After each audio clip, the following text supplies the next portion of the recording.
So now, What about the camera is good? eh? I think the camera should be good now. No. Put it as where Molan is going to be sitting. I'm coming here. Give me a second. You mean in this the ball down? Or They want a reserved spot. but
I don't know how to save though. I can go there, but I can't save the spot.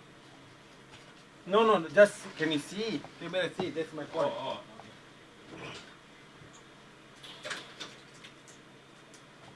Okay. There's a table there. No. Next to this. This door.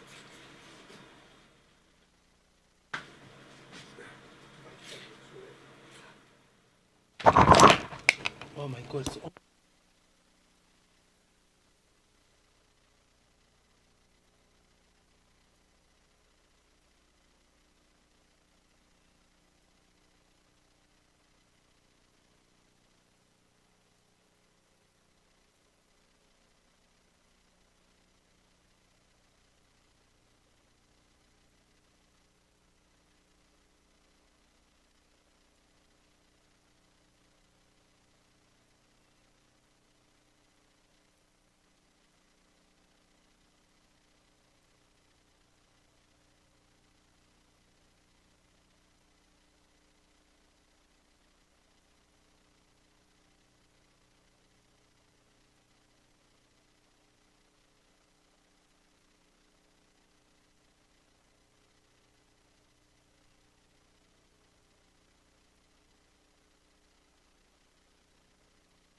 صلوات صلوا على محمد وآل محمد.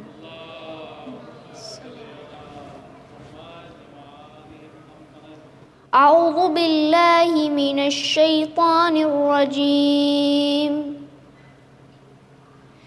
بسم الله الرحمن الرحيم. يخرج الحي من الميت ويخرج الميت من الحي ويحيي الأرض بعد موتها وكذلك تخرجون. ومن آياته أن خلقكم من تراب ثم إذا أنتم بشر تنتشرون. ومن آياته أن خلق لكم من أنفسكم أزواجا لتسكنوا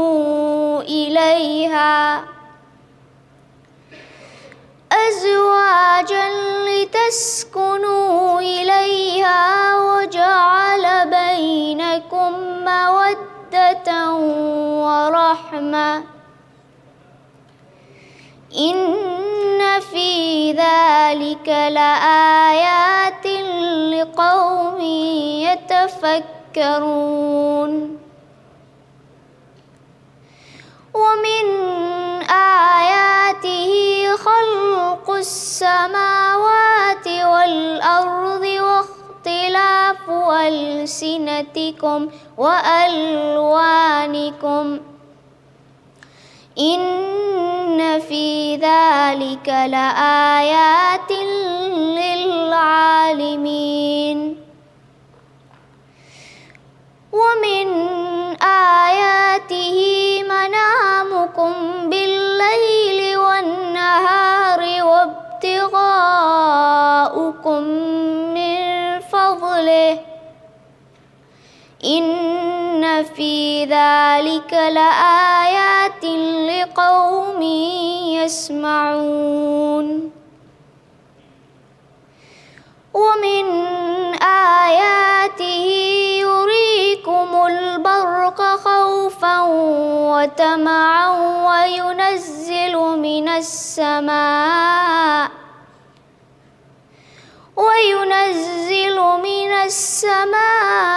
ماء فيحيي به الأرض بعد موتها إن في ذلك لآيات لقوم يعقلون. ومن آياته أن تقوم السماء والأرض بأمره ثم إذا دعاكم دعوة من الأرض إذا أنتم تخرجون. وله من في السماوات والأرض كل له قانتون. وهو الذي يبدأ الخلق ثم يعيده وهو أهون عليه وله المثل الأعلى في السماوات والأرض وهو العزيز الحكيم. صدق الله العلي العظيم. سورة مباركة الفاتحة.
افضل الصلاة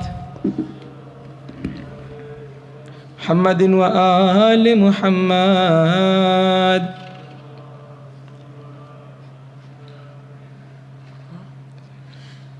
نور پھیلا ہے تمنا خدیجہ بن کر، رات آئی ہے نصیبوں کا سویرا بن کر. ارے شب ہجرت کا نبی اور شب معراج کرب، فاطمہ آپ کے گھر آیا ہے دلہا بن کر.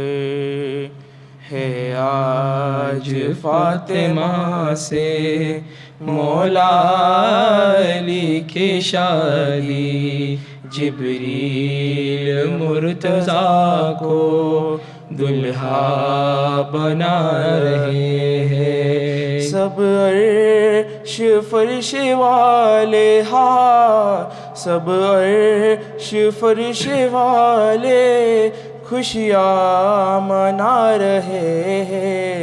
جبریل مرتضیٰ کو دلہا بنا رہے ہیں. جبریل مرتضیٰ کو دلہا بنا رہے ہیں. باد صبا خوشی میں اترا کے چل رہی ہے، تہذیب آج پھر سے کروت بدل رہی ہے.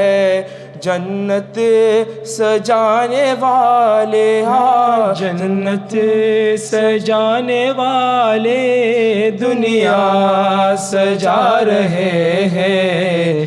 جبریل مرتضیٰ کو دلہا بنا رہے. دل دل سوار مولا پیدل روا دوا ہے، باراتیوں میں شامل نبیوں کا کارواں ہے. کرنے کو خیر مقدم کرنے کو خیر مقدم سرکار آ رہے ہیں. جبریل مرتضیٰ کو دلہا بنا رہے ہیں. افضل الصلاة ہے زہرا کی مرضی، مشیت خدا کی، ہوا تھا نہ لب سے ابھی حکم جاری، ابھی حکم جاری. لباس جنا لے کے رضوان جنت نے در کھٹکھٹایا. سویرے سویرے مصلی پا میں نے علی کا قصیدہ یوں ہی گنگنایا. سویرے سویرے ابھرتے ہی سورج نے حمد خدا کی زیارت کی، پھر روضائے مرتضیٰ کی، روضائے مرتضیٰ کی.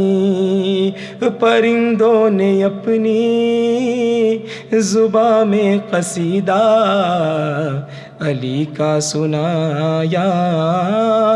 سویرے سویرے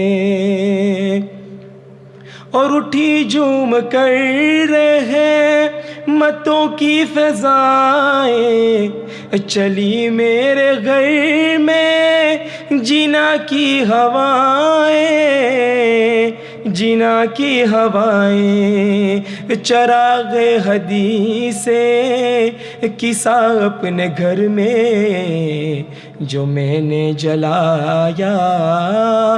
سویرے سویرے मैं सोया था शब में अली को बुला के बहुक्म खुदा कुछ फरिश्तों ने आके मुझे ख्वाब में रोज़ाए मुर्तज़ा का नज़ारा कराया सवेरे सवेरे। वग़ामद है मौला में मसरूफ़ शब भर मवद्दत की महफ़िल से लौटा जो मैं गई सोहेल के फरिश्ते शिफात की मेरी सनद लेके आया सवेरे सवेरे। मुसल्ले पे मैंने अली का कसीदा यूं ही गुनगुनाया सवेरे सवेरे। मोहम्मद वाले मोहम्मद सलावत अला मोहम्मद। सूरत मुबारकत फातिहा।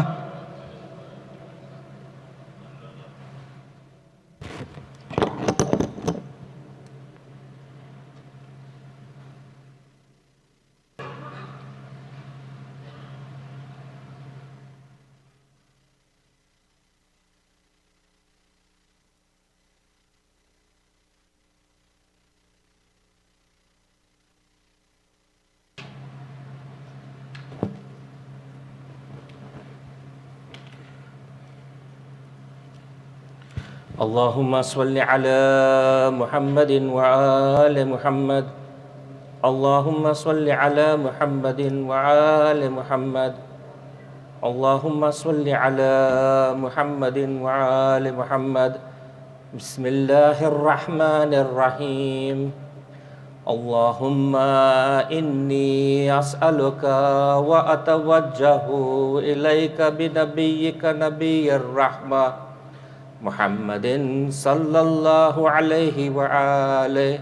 يا أبا القاسم يا رسول الله يا إمام الرحمة يا سيدنا ومولانا إنا توجهنا واستشفعنا وتوسلنا بك إلى الله وقدمناك بين يدي حاجاتنا يا وجيها عند الله اشفع لنا عند الله.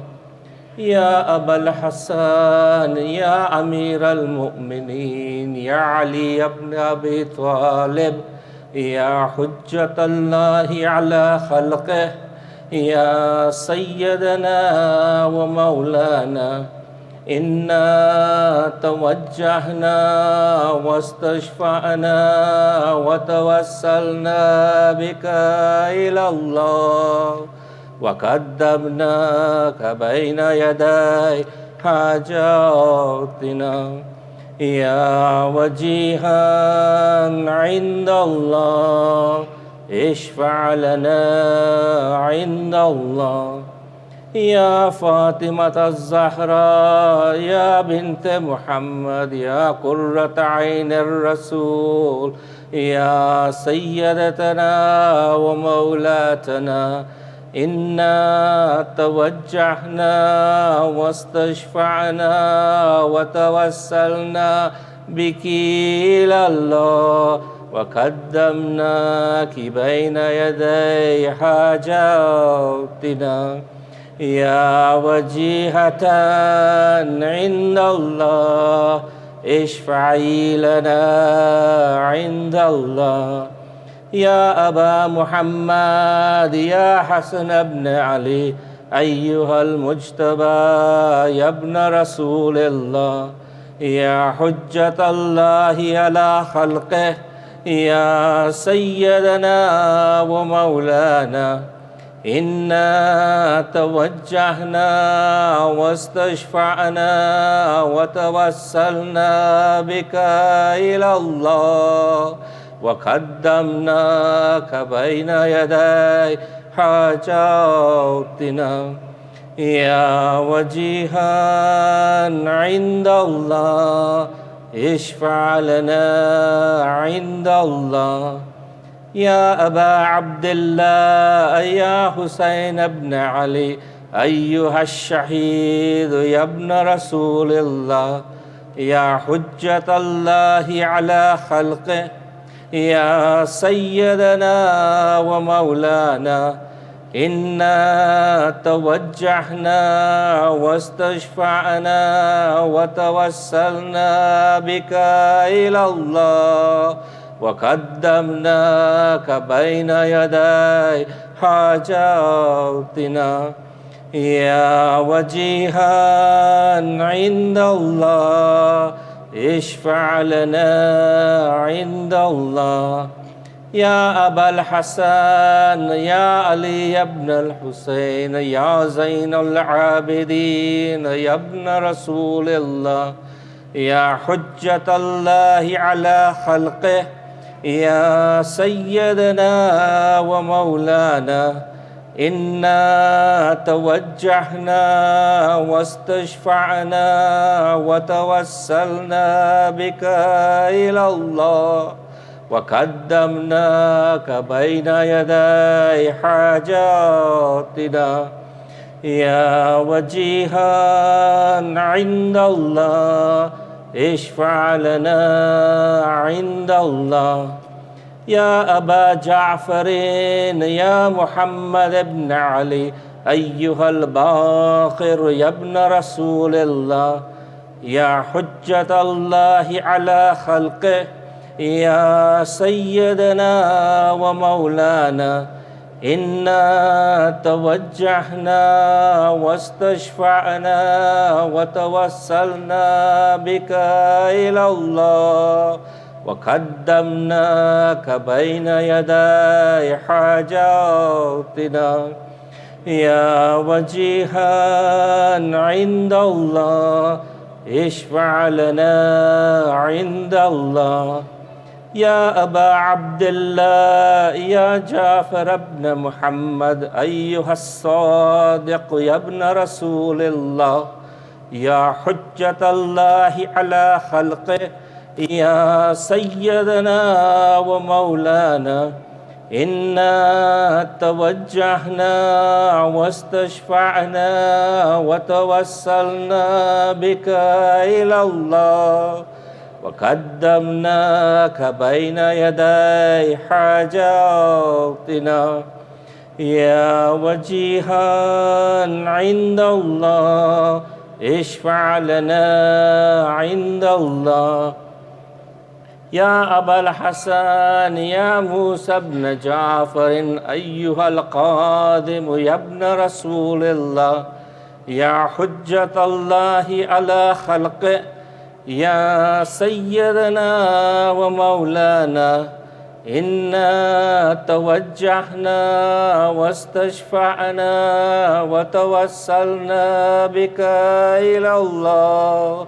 وقدمناك بين يدي حاجاتنا يا وجيها عند الله اشفع لنا عند الله يا أبا الحسن يا علي بن موسى أيها الرضا يا ابن رسول الله يا حجة الله على خلقه يا سيدنا ومولانا إنا توجهنا واستشفعنا وتوسلنا بك إلى الله وقدمناك بين يدي حاجاتنا يا وجيها عند الله اشفع لنا عند الله يا أبا جعفر يا محمد بن علي أيها التقي الجواد يا ابن رسول الله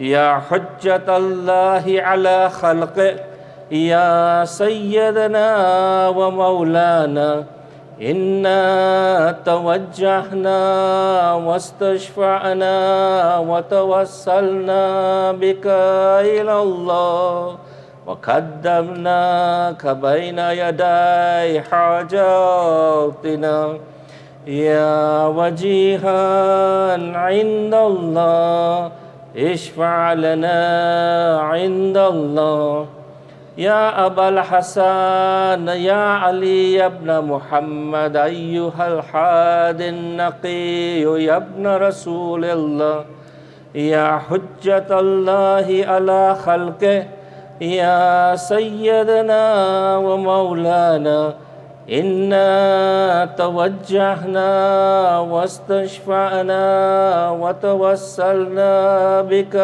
إلى الله وقدمناك بين يدي حاجاتنا يا وجيها عند الله اشفع لنا عند الله يا أبا محمد يا حسن بن علي أيها الزقي الأصغري يا ابن رسول الله يا حجة الله على خلقه يا سيدنا ومولانا إنا توجهنا واستشفعنا وتوسلنا بك إلى الله وقدمناك بين يدي حاجاتنا يا وجيها عند الله اشفع لنا عند الله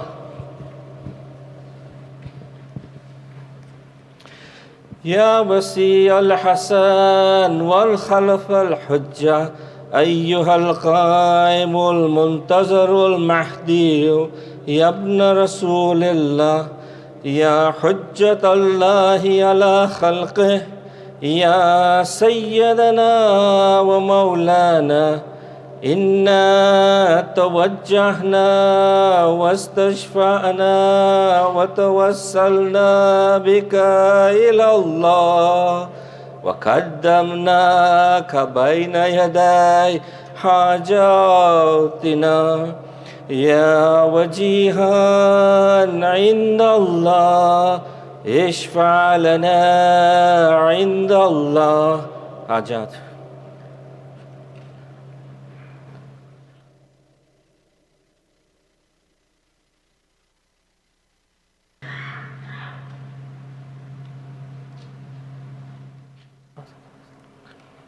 يا سادتي وموالي إني توجهت بكم أئمتي وأدتي ليوم فكري وحاجتي إلى الله وتوسلت بكم إلى الله واستشفعت بكم إلى الله فاشفعوا لي عند الله واستنقذوني من ذنوب عند الله فإنكم وسيلتي إلى الله وبحبكم وبقربكم أرجو نجاة من الله فكونوا عند الله رجائي يا سادتي يا أولياء الله صلى الله عليهم أجمعين ولعن الله أعداء الله ظالميهم من الأولين والآخرين آمين رب العالمين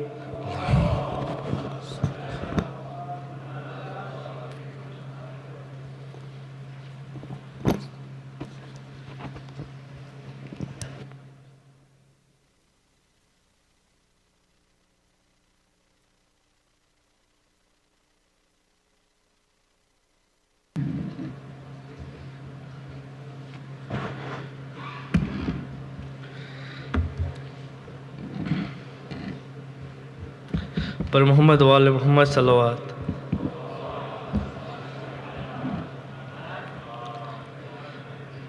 बारह दिगर सलवात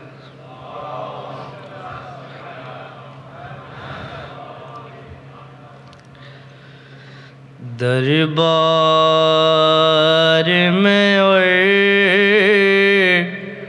بازاروں میں، دربار میں اور بازاروں میں خطبوں کو سنایا زینب نے، دربار میں اور بازاروں میں خطبوں کو سنایا زینب نے، اسلام تیری آزادی کا یوں جشن منایا زینب نے، لہجے نے بنایا سناٹا، لہجے نے بنایا سناٹا، لفظوں نے جھنجھوڑا ذہنوں کو، لہجے نے بنایا سناٹا، لفظوں نے جھنجھوڑا ذہنوں کو،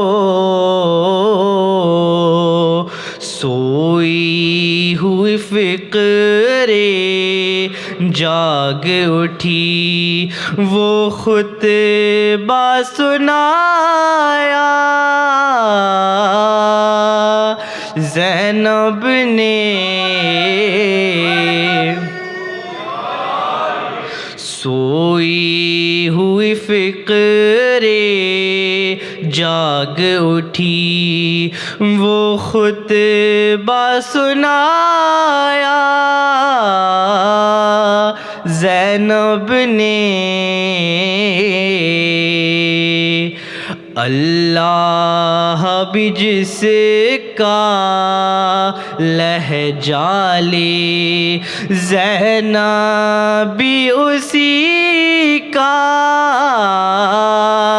لہجہ لے،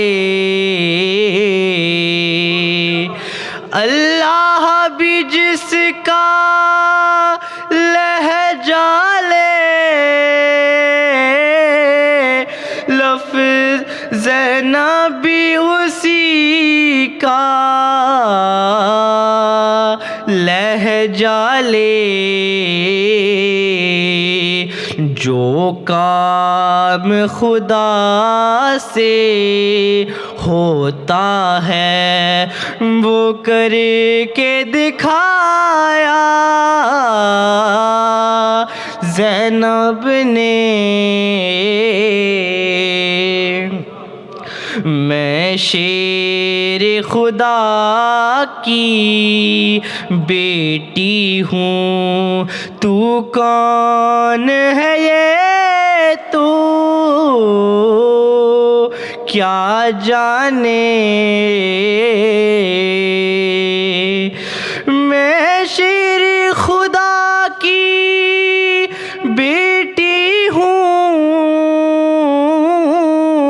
تو کون ہے یہ تو کیا جانے، خطبے میں یہی کہہ کر اپنے دربار ہلایا زینب نے، خطبے میں یہی کہہ کر اپنے دربار ہلایا زینب نے اللہ تیرا سجدہ کرنا، شبیر تیرا ماتم کرنا، اللہ تیرا سجدہ کرنا، شبیر تیرا ماتم کرنا، ایک ہم کو سکھایا عابد نے، ایک ہم کو سکھایا زینب نے،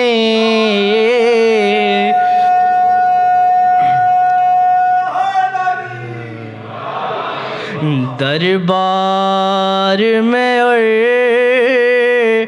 بازاروں میں خطبوں کو سنایا زینب نے، پر محمد و آل محمد صلوات۔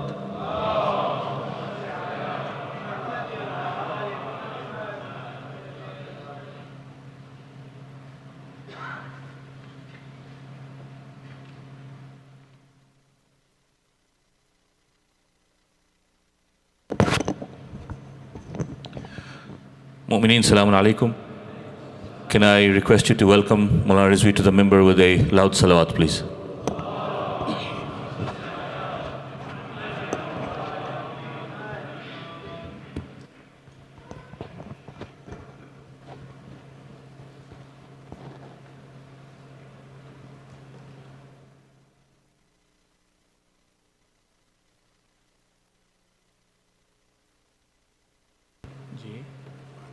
Haji. نہیں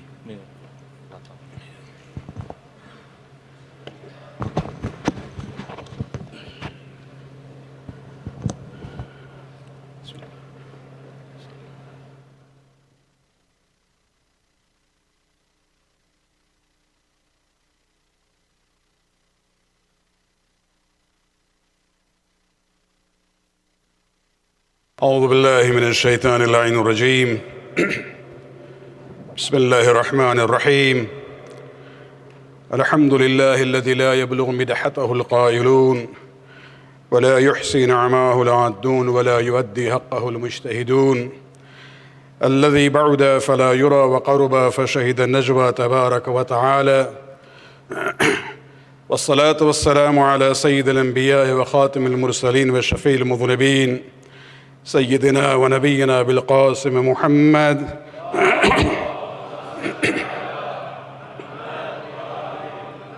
وعلى أهل بيته الطيبين الطاهرين المعصومين الذين ذهب الله عنهم الرجس وطهرهم تطهيرا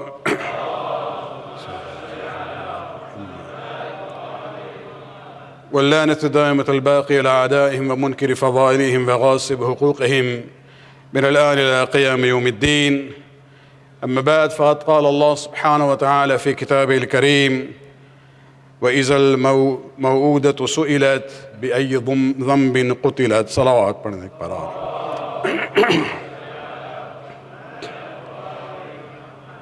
I'd like to begin by extending special tabrikat on the birth anniversary of the daughter of Fatima and Ali, the sister of Hassanain, and the first granddaughter of the Prophet of Islam, Janab Zainab salawatullah alayha. Salawat padhne ke baad.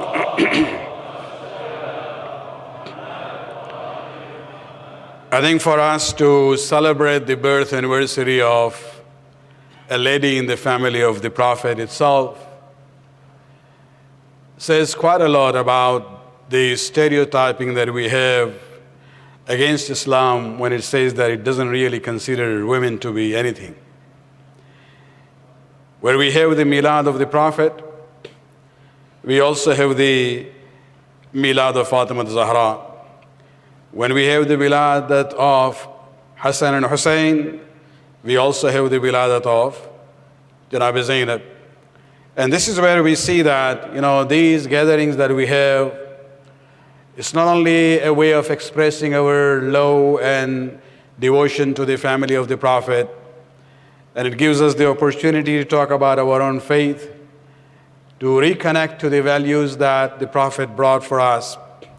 But it's also a way of, in an indirect way, on a subconscious level, it tells us that women have importance in Islam also. Not only that they actually have played a very significant role in the early days of Islam. When you look at the example of Khadija, the example of Fatima, especially the example of Zainab salawatullah alayha.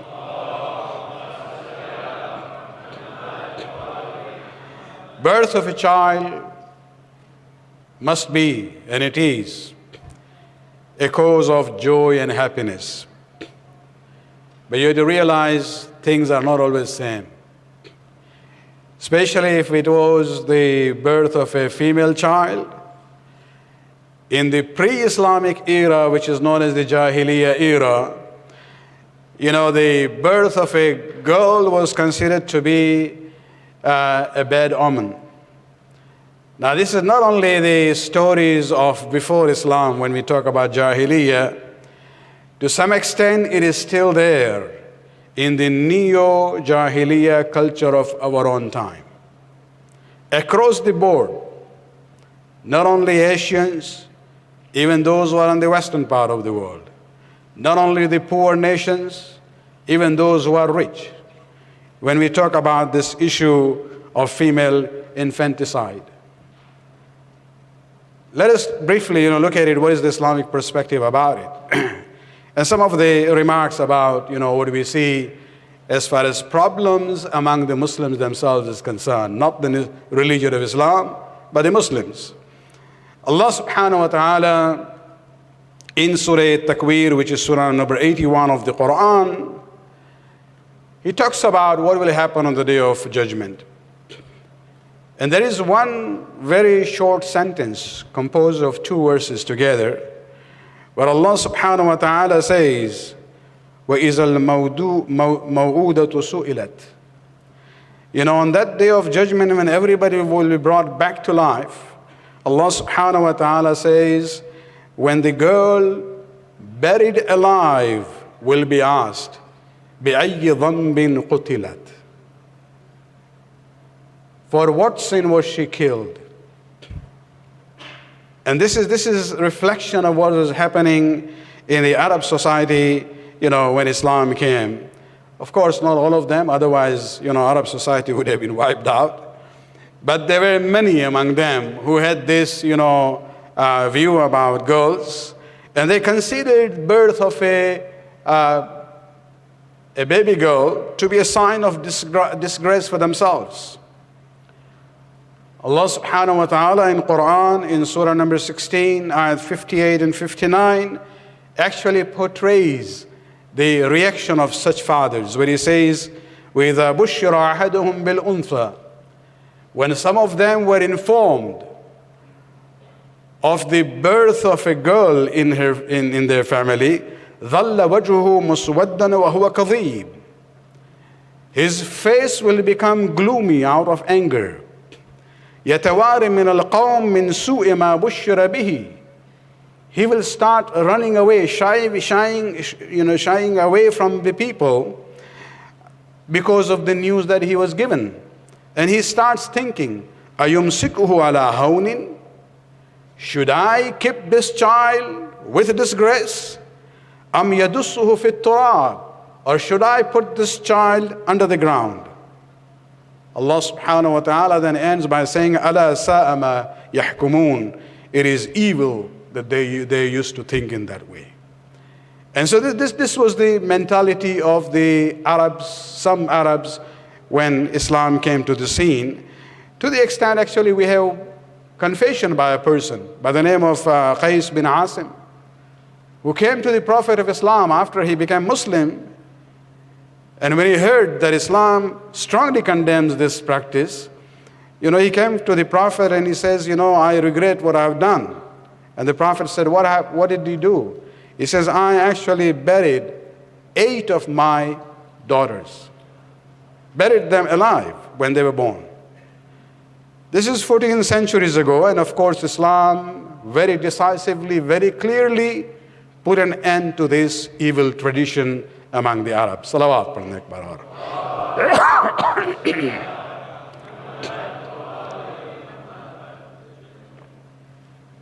We don't live in the Jahiliyyah era anymore, the pre-Islamic era.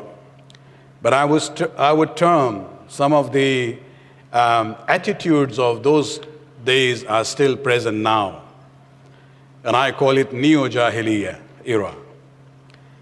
In spite of all this widespread knowledge that there in the world among the people, and the level of science and technology which is there, still female infanticide is still common.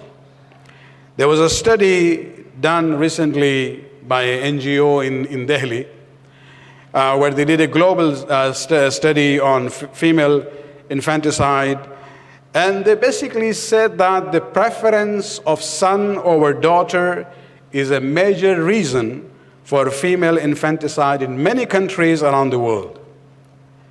Although China and India come first and second in the list, but it's not confined to that part of the world. According to the report that they have, based on UN statistics, 117 million girls go missing due to sex selection abortions. The word missing should be in quotation because it's not really missing, it's actually they are killed by the process of abortion.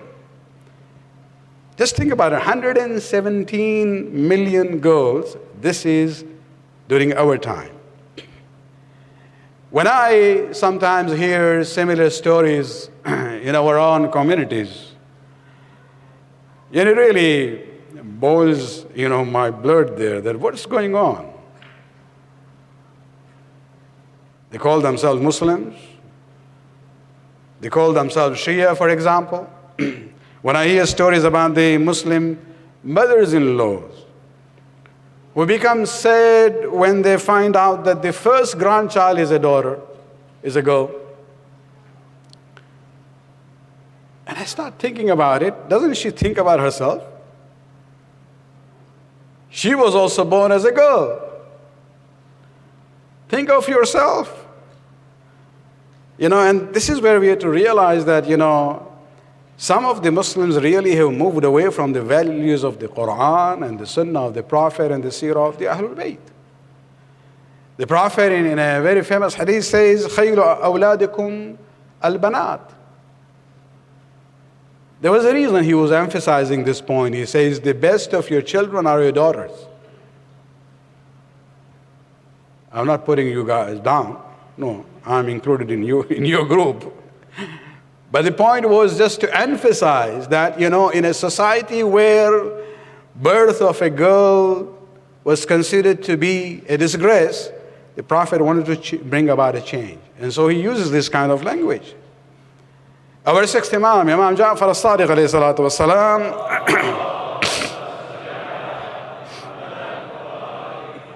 puts it very beautifully where he says, and we are followers of his madhab, we call ourselves Jaffari. The center is named, dedicated to him. But he says, Al-banat hasanatun, wal-banoon ni'ma. Hasanat, good deeds. Ni'ma, blessings. And then he says, the daughters are good deeds, and sons are blessings. فَإِنَّمَا يُثَابُ عَلَى الْحَسَنَاتِ وَيُسْأَلُ عَنِ النِّعْمَةِ. A person is rewarded for the good deeds while he will be held accountable for the blessings given to him. So the daughters are like amal salih. You get reward when they are born, when you take care of them, when you raise them in the right way.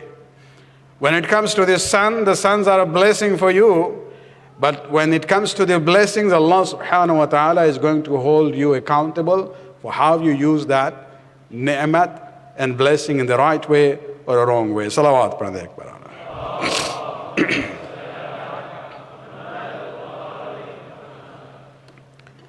This study also focuses on South Asia, especially the dowry system. You know, Jahez or Dahej, or whatever term we would like to use, where they say because of this demand of dowry from the boy's side towards the family of the girls are considered an unaffordable economic burden.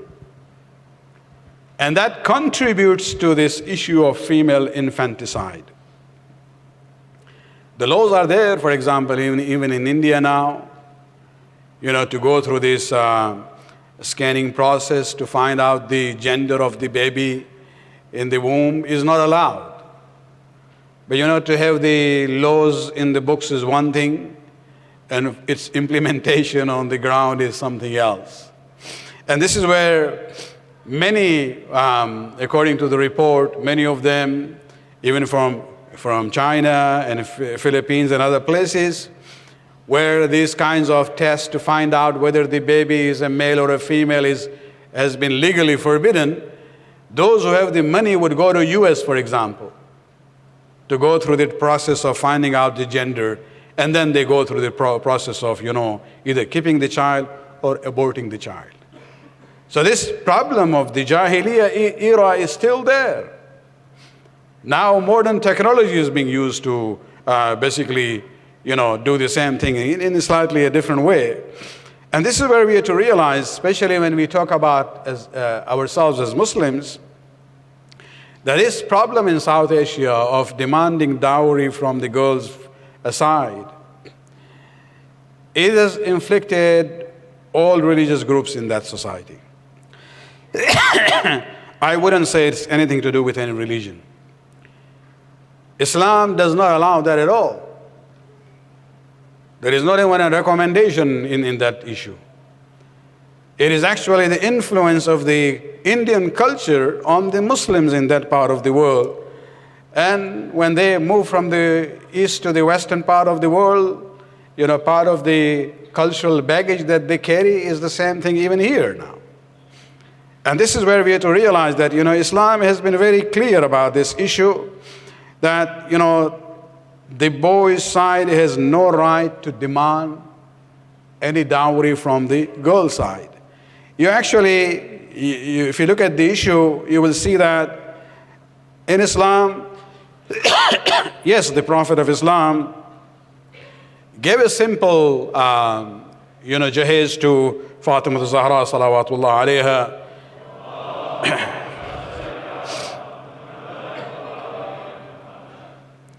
When Fatima was married to Amir al-Mu'mineen. Now some people look at that tradition of the Prophet that he gave, you know, simple items, household items to Fatima al-Zahra when she married Ali. So the father should do this. Well, you have to realize, and sometimes they say, well, you know, those days it was very simple. So at least if you want to follow the example of the Prophet, you should at least give bedroom furniture to your daughter in marriage. You know, so it is now, the demand now is put in a religious term. This is the sunnah of the Prophet. They actually look at the sunnah only halfway. They should read the whole story of the marriage of Fatima and Ali. And they will see that once the mahr was decided, before the wedding took place, Rasulullah said, Ali, I want the mahr. Half of the mahr given by Ali was then used to buy the simple jahez for Fatima al-Zahra, salawatullah alayha. So if you really want to follow the sunnah of Rasulullah, then ask your son to at least pay half of the mahr in advance to the girl's side, so that they can then use that to buy the jahez for their daughter, if this is what you want. So don't just have one side of the sunnah and forget the other side of the story there. Salawat.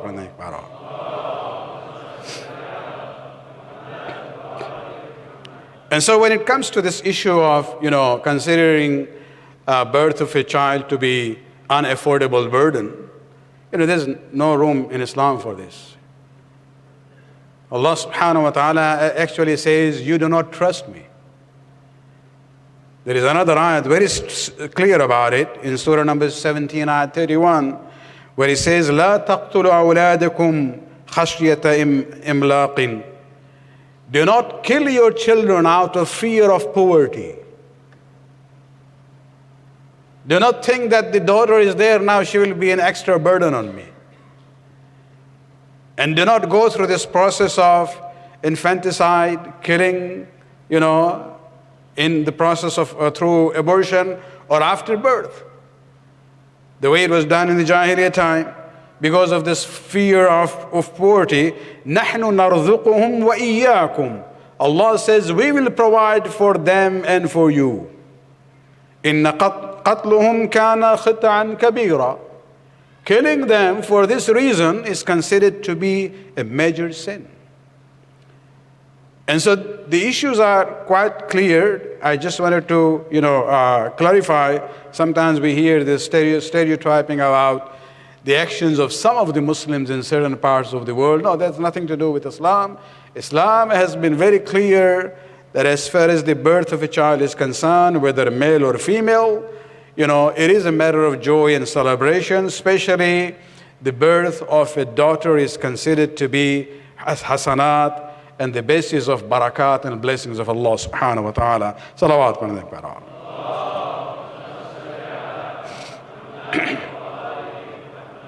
Of course, we live in the secular liberal society, and the slogan of the women's movement, especially when they were fighting for abortion rights, the slogan was, my body, my business.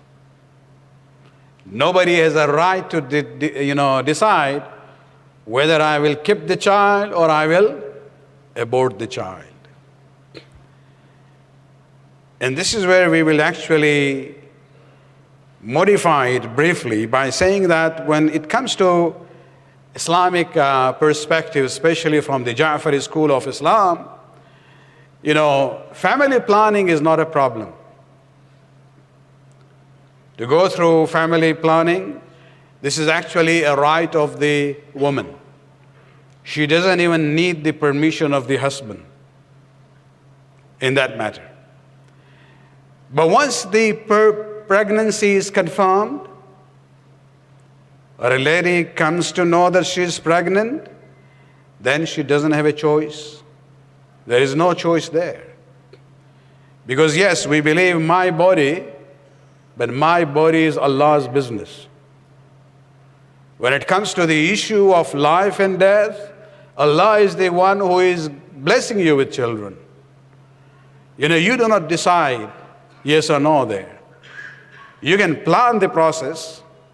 As I said, prevention is allowed, but abortion is not allowed, only except in the case when continued pregnancy is going to endanger the life of the pregnant woman.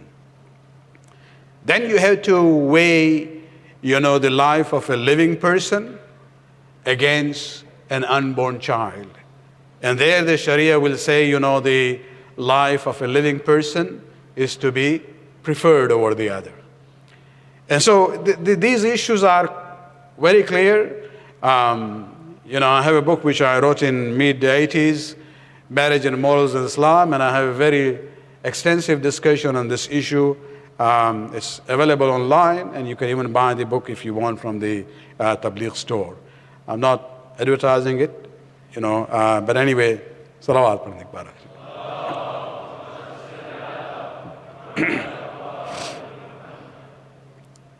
When we look at the life of the Prophet, perhaps, Allah subhanahu wa ta'ala gave him sons also. But none of the sons survived. Probably this was part of the plan of Allah subhanahu wa ta'ala. I'm using the word probably or perhaps, because there is no hadith which says that. That Allah subhanahu wa ta'ala wanted to give a message that he is the best of my messengers. And he's coming in a society where, when the girls are born, some of them are buried alive out of the sense of disgrace. And Allah subhanahu wa ta'ala wanted to do in such a way that the only survival child of that last messenger would be a female or not a male. And this is where we see even the wujud and the existence of Fatima Zahra salawatullah alayha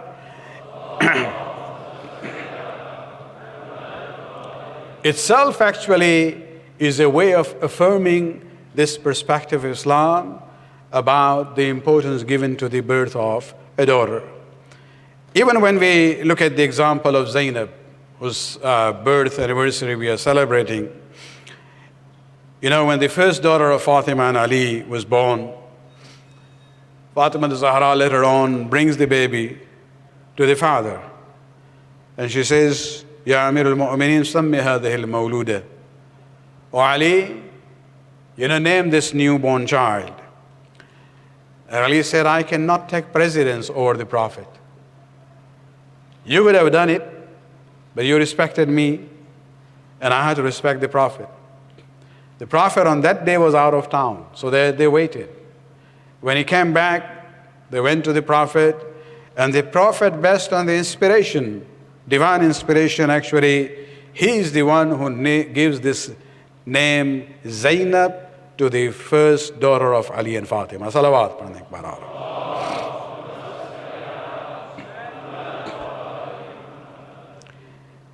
Even the name that the Prophet gave is tied in with this theme that I talked about.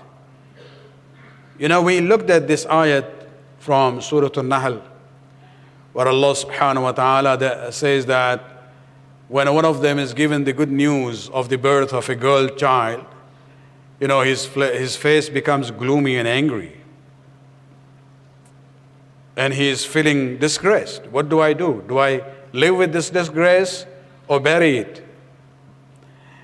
As in opposition to that, what does the Prophet do? He names the first granddaughter as Zainab. According to some of the experts of Arabic language, they said the word Zainab consists of two words, Zain Ab. Zain means beauty or adornment, and Ab means father. When you put it together, it's actually Zain Ab means the beauty of the father or adornment of the father. So the birth of Zainab and even the name Zainab itself is a response to this idea that birth of a girl child is not a disgrace, rather it is actually a matter of beauty and adornment for the father. Salawat.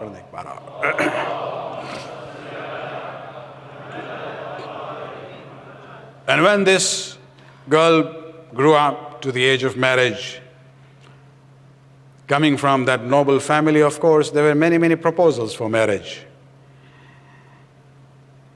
They used to come to Amir al-Mu'mineen with a proposal to marry his daughter. Many of, including an individual by the name of Ash'as bin Qais, who was the chief of his Kinda tribe, one of the major tribes of the Arab world at the time. But Ali refused. Because he was looking not only to the family background, he was also looking at the character of the person. Because when he has raised a daughter like Zainab, in that holy household, there should be somebody who is compatible, kufu, to Zainab, even on the level of character and iman. And this is where his selection actually goes to Abdullah bin Ja'far, his nephew. Abdullah is son of Jaffar Tayyar, the brother of Amir al-Mu'mineen. Jaffar himself, has a very high position in Islam, in the eyes of the Prophet of Islam. He is the head of the first immigrant group which migrated looking for refuge in Abyssinia. They ran away from Mecca because of the zulm and oppression over there by the mushrikeen, about 70 to 80 individuals. And this group was headed by Jaffar bin Abi Talib. The Prophet had actually asked them to go to Abyssinia. And the reason why he suggested Abyssinia at that time was, he said, it is a Christian country, but the king of Abyssinia is a just ruler. This is the important thing for us. A just rule is better than anything else. You know, we have a saying in our hadith and the Shia sources, Al-mulku yabqa ma'al kufr wa la yabqa ma'al dhulm. Kingdom can survive with kufr, even if it's of a non-Muslim. But it cannot survive with zulm and injustice. And this is where we see that the Prophet, right in the beginning, is showing us the criteria that if we have to migrate in areas which are not, Muslim countries, what you should be looking for? You should be looking for a just rule and a just government, even if it is of a kafir, doesn't matter. And this is where, Jaffar bin Abi Talib goes there. The mushrikeen of Mecca did not just leave them alone. They sent a delegation there to try to get them back. But since the king was a just ruler, he said, I will not make a decision based on your story only. I would like to hear from the other side. So the Muslims were called, and Jaffar bin Abi Talib stood up and defended his own position and presented the summary of Islam, which is a very beautiful and eloquent summary which is existing now in history also, of what is Islam, what were the people of Mecca before Islam, and what are they now? What is the teaching of Islam about it? And this is where he became so, respectful towards Jaffar, that he allowed them to stay. You can stay in my land as long as you want, wherever you want. You will be under my protection. And this is where we see that Abdullah was born in Abyssinia. The first Muslim child born outside Mecca was Abdullah bin Jaffar, the husband of Zainab salawatullah alayha. Salawat man.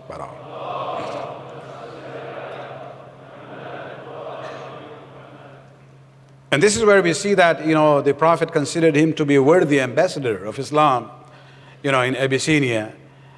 And he, character-wise also, he was known, even before Islam started, as somebody who refrained from alcohol, from womanizing, and idol worshipping, even though Islam had not yet started.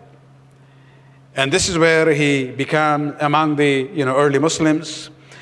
And later on, when he came to Medina, he was made the commander of the Muslim forces for the Battle of Mota, where he was killed there when he became a shaheed.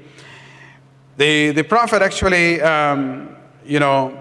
talked about Jaffar, prayed for his children. And the reason I'm talking about it, because if you look at the quality and akhlaq of Abdullah, you see a reflection of the akhlaq of his father. After the martyrdom of Jaffar, when the Prophet, in his condolence meeting with the family of his cousin, he says, referring to Abdullah, he says, Amma Abdullah fashabihu khalqi wa khulqi. Abdullah, the son of Jaffar, Tayyar, he resembles me in my feature as well as in my character. Allahumma khluf Ja'far fi ahlihi. Oh Allah, bless Ja'far regarding the legacy he is leaving behind in his children. Wa barik li Abdullah fi safqati yaminihi. Oh Allah, bless Abdullah in his business. Abdullah from very young age was interested in business. And the Prophet prays for success in his business. And this is where we see that gradually he expanded his business, became a very affluent person. So you have this person who is coming from, good upbringing, even from a family where he is taking on these good qualities of the father. And he is also successful as far as his dunya is concerned. But not only that, somebody who is just affluent. A true affluent person is somebody who shares Allah's blessings given to him with the less fortunate members of the society. And so Abdullah was actually known as Bahrul Jood, the sea of generosity. And when he married Zainab salawatullah alayha, salawat sometimes, the young people, the men I'm talking about, they say, Maulana, I have to be financially stable before I get married. And they struggle and struggle and struggle. If such a person comes to me, I recite to them this story of the Prophet. He said, maybe Allah has tied your sustenance through your wife. Get married. But don't come with this is not a guarantee, huh? If you come with a question, oh, it didn't work, then I'll say, maybe marry a second time. Just kidding, huh? Don't take it seriously. And so we know that, sustenance is, has many, many conditions. Allah subhanahu wa ta'ala, number one, He says, work hard. You can't just sit at home and pray, oh Allah, bless me, provide me, give me sustenance. No, you have to work hard. You can pray to Allah subhanahu wa ta'ala to show you the right way where He has placed your sustenance, so that you don't go here and there, you waste your time and energy. So you can ask for the direction, but you cannot sit idle. And one of the things is that, we normally when the khutbah of nikah is recited, there is an ayat recited there where Allah subhanahu wa ta'ala is addressing the parents and the guardians and the elders of the community to get the young ones among them married. At the end, there is a promise from Allah subhanahu wa ta'ala, وَإِن يَكُونُوا فُقَرَاءَ. If these young people are in need, يُغْنِيهُمُ اللَّهُ مِنْ فَضْلِهِ. Allah will bless them out of His grace. And so this is the promise of Allah subhanahu wa ta'ala. And this is where I would say that with the marriage of Zainab to Abdullah, the blessings of Allah on Abdullah multiplied. And he became a very, very rich person. When we hear about the life of Zainab, especially in the context of Karbala, you have to keep in mind all the suffering that she has gone through. She is a lady who comes from a very affluent family. Her house was known, not only the house of affluence, but also the house of generosity. Abdullah was known as Bahrul Jood, the sea of generosity where people will seek help from him. And when Zainab comes in, she continues that process of being generous to the extent that the house of that, the door of that house of Zainab and Abdullah became Babu Zainab bint Zahra. Whenever people had their needs, they will say, go to Babu Zainab bint Zahra and your needs would be fulfilled. Salawat.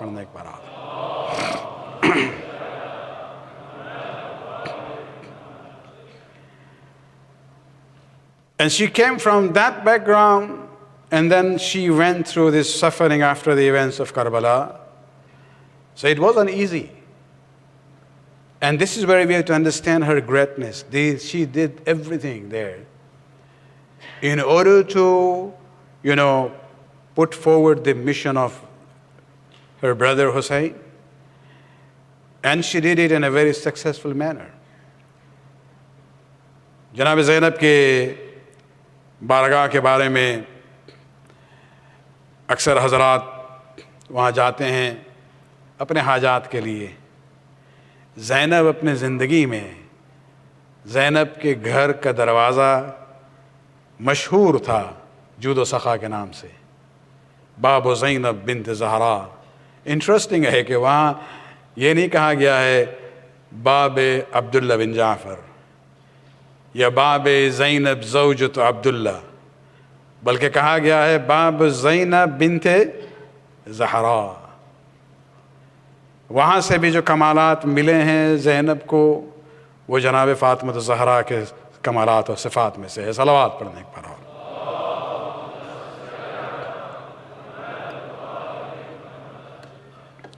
وہ بچی جو معصومین کے حصار میں پیدا ہوئی ہو. In your world of imagination you can go to that moment کہ جہاں زینب پیدا ہوئی، آنکھ کھلی، پہلی نظر گئی ماں پہ. ماں جو ہے معصومہ ہے. دوسری نظر گئی بابا پہ، وہ بھی معصوم.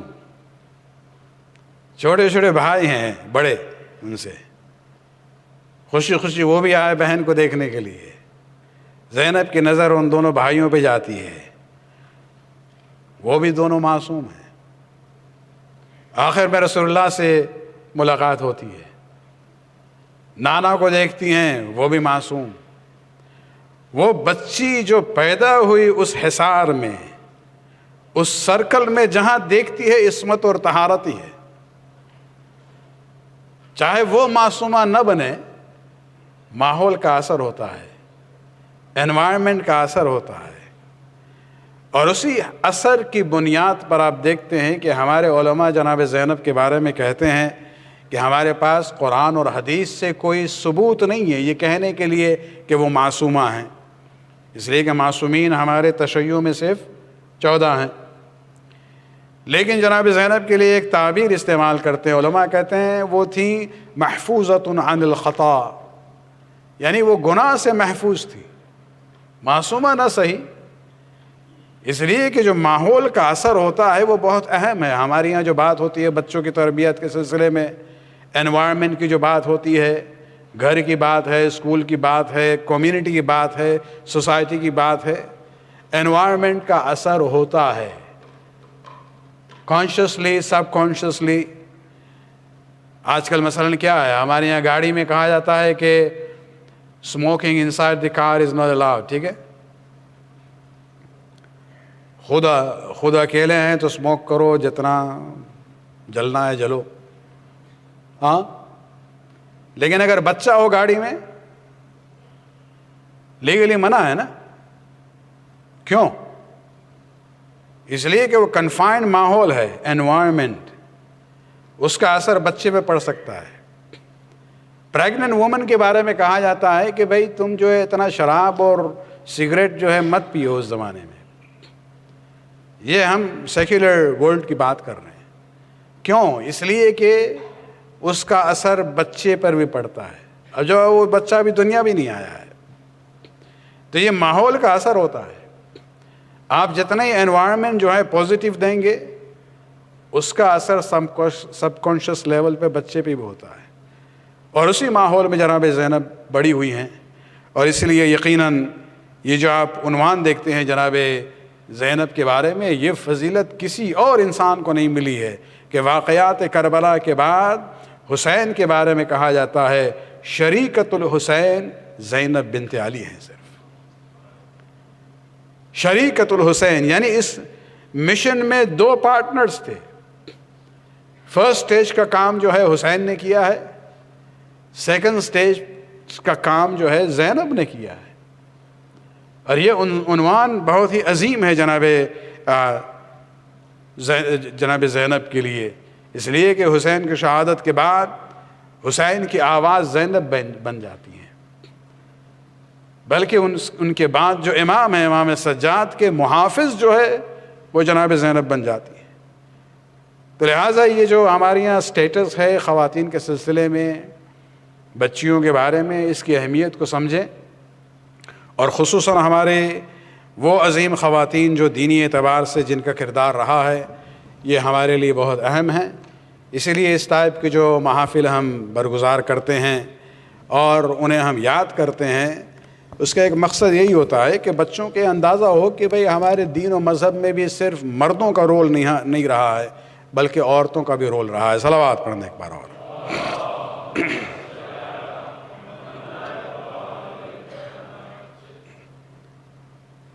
چونکہ ہمارا موضوع بیٹی کے عنوان سے تھا.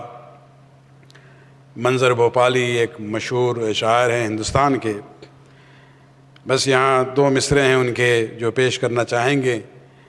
بیٹیاں ہوتی ہیں پر نور چراغوں کی طرح، بیٹیاں ہوتی ہیں پر نور چراغوں کی طرح، روشنی کرتی ہیں جس گھر میں چلی جاتی ہیں. اپنے گھر سے جب شادی کر کے دوسرے گھر میں چلی جاتی ہے تو اس گھر میں بھی روشنی پیدا کر دیتی ہیں. فاطمہ زہرا کی تعظیم کو اٹھتے تھے رسول.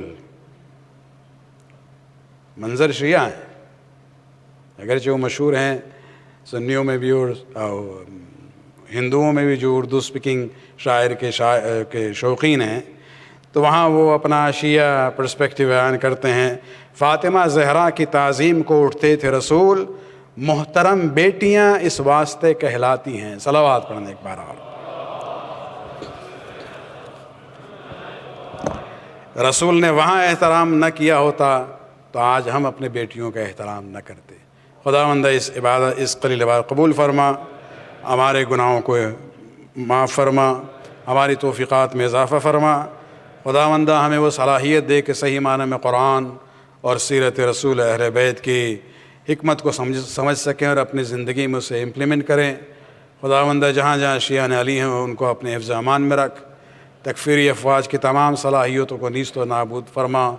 امام کے ظہور میں تاجل فرما. ربنا تقبل منا انک انت السمیع العلیم.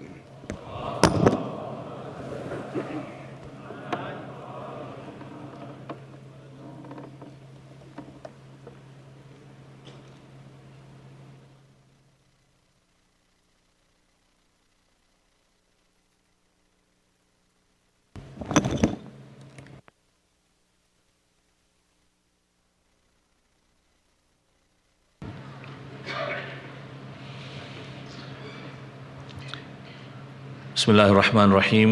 السلام علیکم جمیعا ورحمۃ اللہ.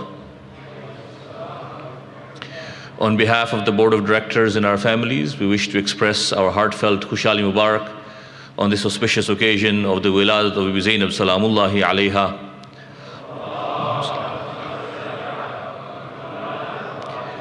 We pray that we are given an opportunity very soon to visit the shrine of this blessed lady in Sham, inshallah. We have a couple of brief presentations before we proceed with the nikah and some engagement announcements. So with that, can I please request our President, Brother Habib Bhai Megji, to please come forward for a brief announcement. Please welcome him with a salawat.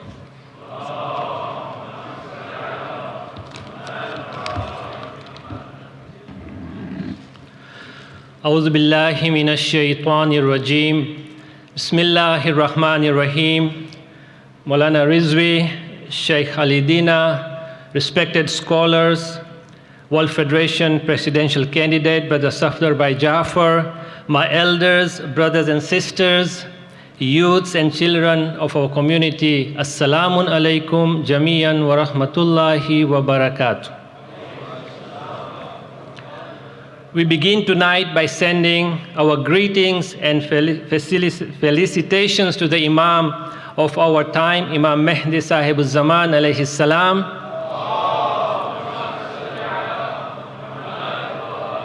On the birth anniversary of Bibi Zainab alayha salam.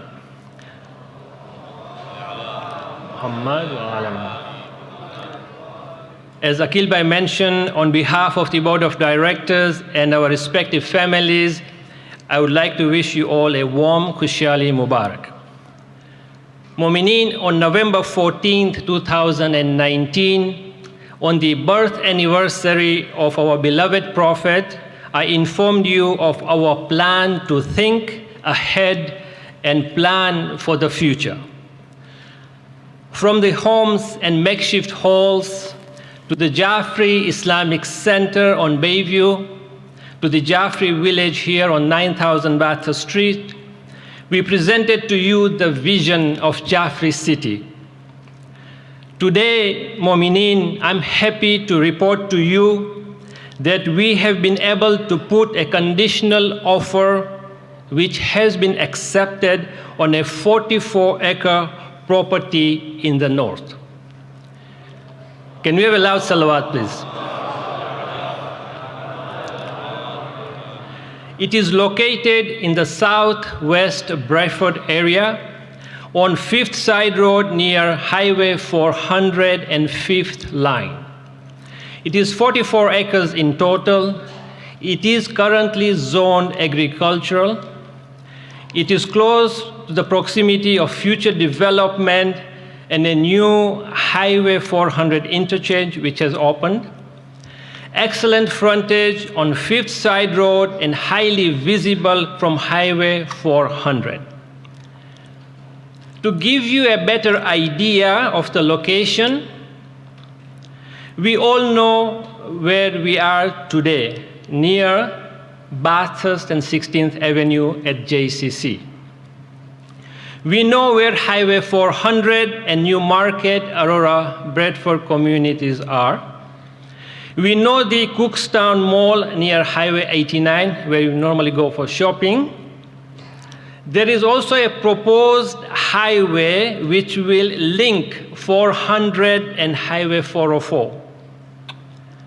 The proposed purchase is on the south side, on the 5th Side Road. So, it is approximately 30 to 40 minutes ride from JCC, approximately 15 to 20 minutes from Newmarket, and approximately 5 to 10 minutes from Bradford, depending where your next home will be, inshallah. So what are the key milestones? We got the conditional offer signed yesterday and accepted, so we have 14 days for our legal counsel to review the offer. We have 90 days for due diligence and getting the membership approval. In the due diligence, we normally do environmental assessments on the land, and we also talk to the city of Bradford as far as permitted uses of that property. Inshallah, if everything is in order, we will close on this property on April 30th of 2020. So what's the deal? We have negotiated a price of $3.5 million for 44 acres. This property was originally listed for approximately $4.5 million. The vendor has agreed to take vendor take-back mortgage of approximately 55%, which works out to around $1.9 million. This works out to a total amount due on closing of approximately $1.575 million.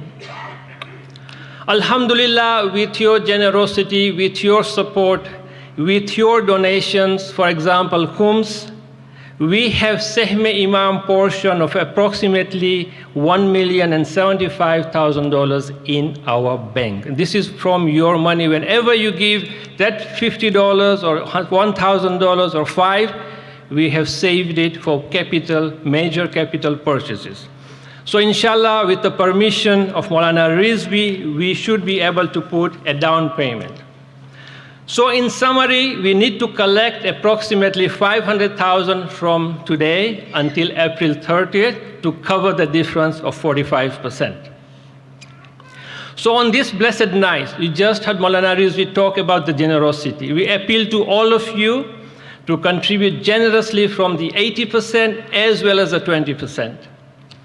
Mu'mineen, for a second, just imagine if we were at 7340 Bayview Avenue. Would we be able to fit there today, both in the gents and the ladies? Would we be able to park 2,000 cars, which we did on Ashura Day here at JCC? So today is December 31st. So I know it's the last day of the year. We have tables outside, so please donate generously towards the membership fee, whether it's sadaqah you need to take out, whether it comes money, anything, please do so outside today at the tables or online or on the app. Mu'mineen, in just 2 to 3 years, based on our track record, we should be able to pay off this land and we'll be sitting on a property of 44 acres. Lastly, we were in Zainabia Hall on 734 Bayview Avenue. We are here today sitting in Zainabia Hall. Inshallah, with your support and the blessings of the lady whose birth anniversary is today, we will be sitting, inshallah, in the future in Zainabia Hall in the Jaffari city. Can we have a loud salawat, please?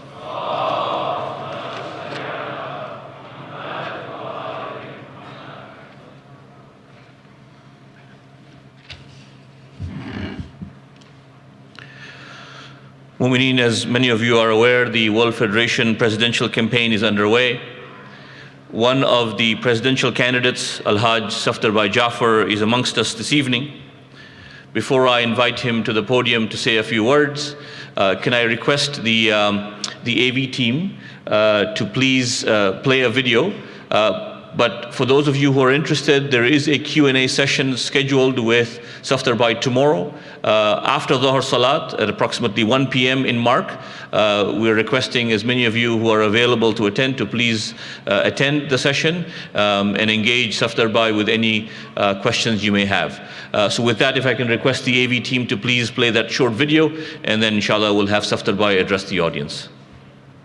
I'll be voting for Safdar Jaffar in the upcoming World Federation elections. Here are his 6 campaign promises in under 2 minutes. Number 1, enhance our faith. According to a worldwide survey, the top 2 concerns of our community are spiritual development and religious education. Therefore, Safdar Jaffar will invest in our madaris, including support for parents and teachers. He will develop our scholars and will further the propagation of our faith through interactive digital resources and a state-of-the-art research institute. Number 2, build our unity. As well as nurturing relations between Jamaats, Safdar will invest in building a generation of female scholars with various initiatives to engage the women, the seniors and youth, so that we can all work to serve our community together. Number 3, eradicate our poverty. In Karachi, 30% of Khoja families live below the poverty line. Similarly, in Dar es Salaam and India, the numbers are shockingly high. After understanding the poverty that exists, Safdar and his team will devise targeted plans for the economic upliftment of our community.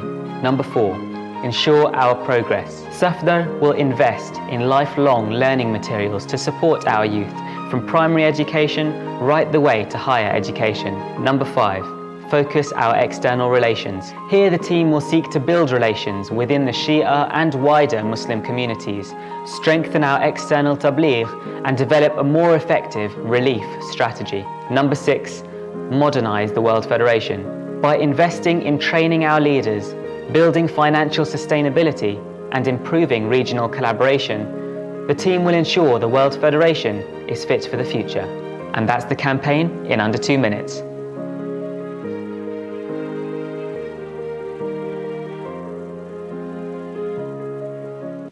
I'll be voting.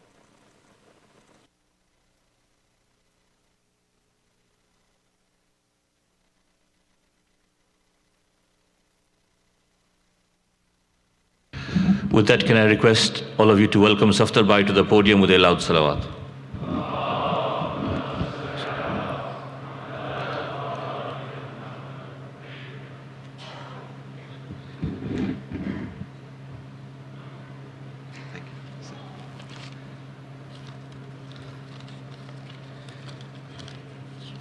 بسم الله الرحمن الرحيم وبه نستعين وصلى الله على محمد وأهل بيته الطاهرين.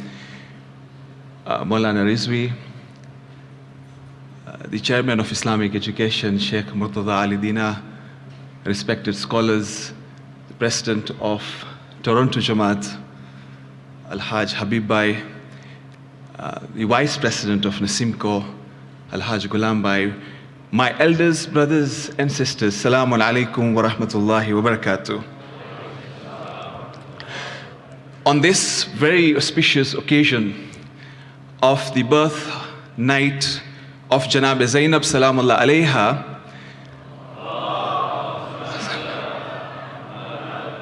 Khoshali Mubarak to all of you. And it also happens to be the eve of 2020. So I wish all Mu'mineen a blessed 2020, both success in this dunya and the hereafter. On a lighter note, I thought that the World Federation presidential election is not going to be that difficult. But I can tell you that Mr. Trudeau had an easier ride. The Khoja Shia Ishnashri community today is spread out globally in 6 different continents with over 90 Jamaats. And the presidential candidate who is elected by the grassroots has to try to reach out the entire community in 5 weeks. So you can imagine the mammoth task that is ahead of us. Having said that, Alhamdulillah, on the Wiladat of Imam Hassan Askari, Salamullah alayhi, on that blessed night, I launched my campaign to stand for the presidency for 2020-2023 in Dar es Salaam. And thereafter, I have visited Pakistan and India. And now, tonight, I am privileged and honored that on the Wiladat of Bibi Zainab, I am launching my campaign in Canada and North America. Mu'mineen and Mu'minat, what is interesting is that the presidential candidate gets a chance to meet the grassroots community across the spectrum. And it does open the eyes on a range of challenges and the opportunities that we face as a community. The way I see it, in my humble opinion, I see the community having 2 major challenges moving forward. But equally, I have hope and aspirations and believe in this community that we can optimize on the talent that we have and the resources to be able to address these 2 major challenges. One is the challenge of the East, and the second is the challenge here in the West. As far as the challenge of the East is concerned, I was in India recently, last week. And I was in Pakistan the previous week, and we have approximately 55% of the Khoja Shia global population still living there. And in Africa as well, when I was in Dar es Salaam, the challenge of poverty. And in particular, we have a significant number of our Mu'mineen living below the life of economic dignity. We are talking of approximately 5,000 Khoja Shia Ishnashri families globally living below a life of economic dignity. By that I mean to be able to achieve the daily needs, good quality education, health, housing, and as well as proper sustainability for their financial means is a challenge. And therefore, one of the key pledges of my manifesto is to ensure that we eradicate this poverty. This community, our community, has been blessed by Allah subhanahu wa ta'ala that we are a community, if you put the net asset worth, we are talking of billions of dollars.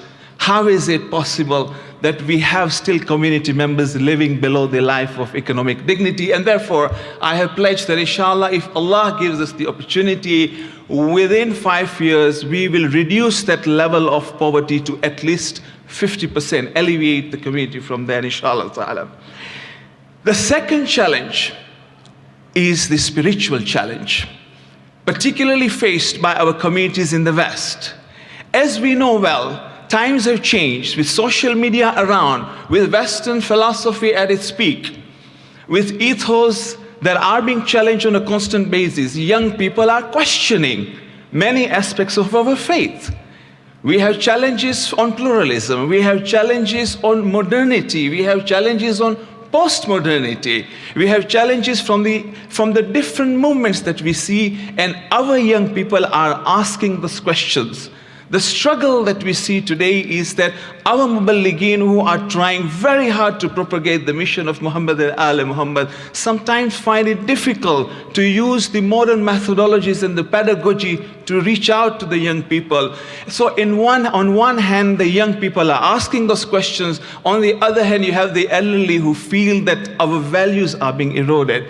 We need to hold the community together. The unity of the community is the most beautiful thing that we have had, and we need to preserve. And therefore, On this second particular challenge, I have pledged in my manifesto that inshallah ta'ala, if Allah gives us the opportunity, we will establish a secure environment for young people to be able to express themselves and to support our Muballigeen, to be able to use modern methodologies to reach out to the wider masses by the establishment of a state-of-art Islamic Research Institute in the West with satellites across the globe, inshallah ta'ala. Toronto is blessed and has got a special place in my campaign because I want to make an important announcement tonight.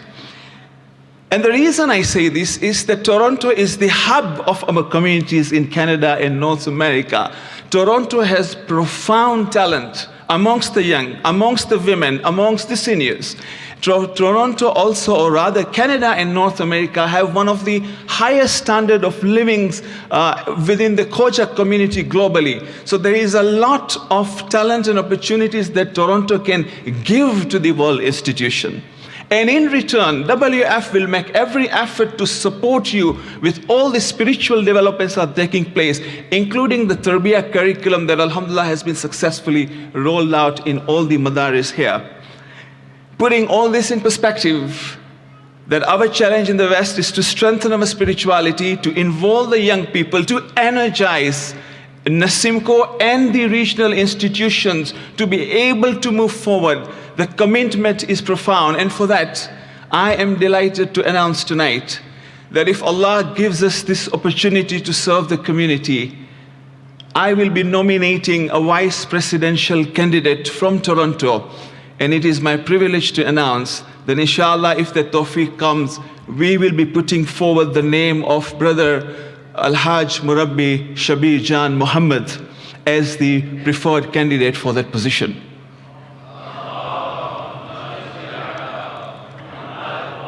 Shabir Bhai has demonstrated to us at the World Federation, because I lead the Tarbiyah curriculum, that the implementation of Tarbiyah, the way it was done here in Toronto, within the 3 to 4 different madaris, with more than 200 teachers, with more than 1,600 students in a profound way, gives us confidence that with him as part of our team, we'll be able to do a lot more, engage the young people in North America and Canada, support the North American regional institutions so that we can ensure that the North American community is blended within the day-to-day workings of the World Federation. Inshallah, with this, there are other pledges as well that we have put forward, ensuring that we capitalize on the digital technologies of today by connecting all the Khoja Shia Ishtashri communities worldwide under one platform. And in terms of the modus operandi of the institution, ensuring that the operations and the financial sustainability is profound so that we can take our community to the next level of maturity. But inshallah ta'ala, we'll be discussing more of that when we meet tomorrow in Mark for those who can make it. And on that note, I would say that inshallah there is a program at Mark tomorrow after Dhuhr. I have a website as well where you'll be able to find more details about myself, my credentials, and if there are any questions, I'm here. I'm spending 2 quality days in Toronto with you in the eve of the New Year and the New Year so that we can engage and interact with Mu'mineen and Mu'minat. Thank you so much to the Jamaat for this wonderful opportunity, and may Allah subhanahu wa ta'ala bless the community. Wassalamu alaikum wa rahmatullahi wa barakatuh.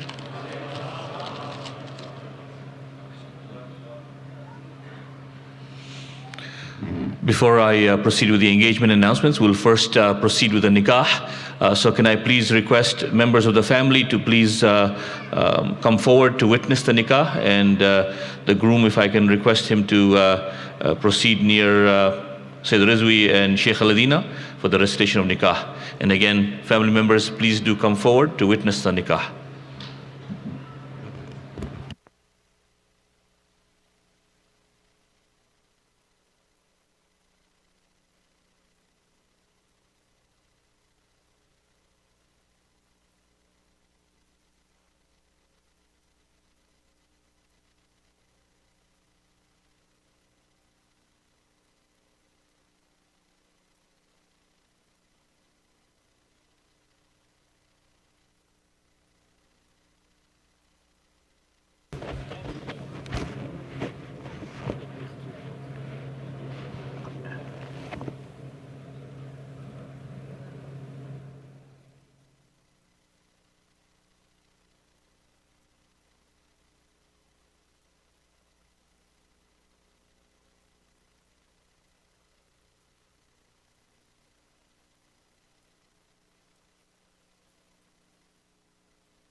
أعوذ بالله من الشيطان الرجيم.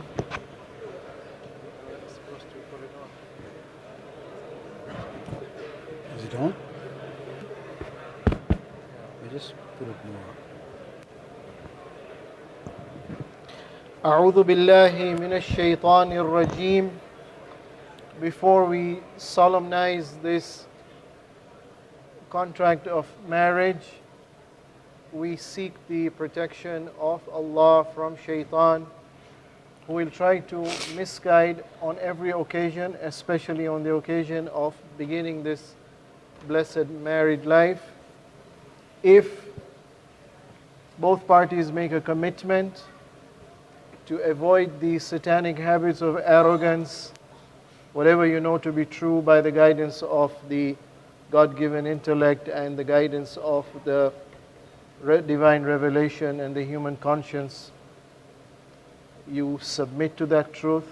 And if you avoid the satanic habit of defiance, whatever you know to be wrong and false and evil by the guidance of the God-given intellect and the divine revelation and the human conscience, you don't commit that evil.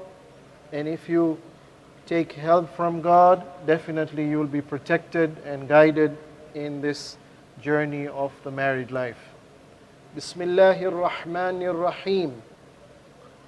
We begin this program of the solemnization of the contract of marriage by seeking the help of God, because He's Allah, the all-perfect being. We expect perfection in this program. It will come from Him. And we ask for His blessings and guidance because He is Rahman. Out of His universal mercy, He creates all the creation, and especially the couple that is going to unite tonight. And we seek His blessings because He is Rahim. He promises He will guide and support and give you success provided you obey His commands.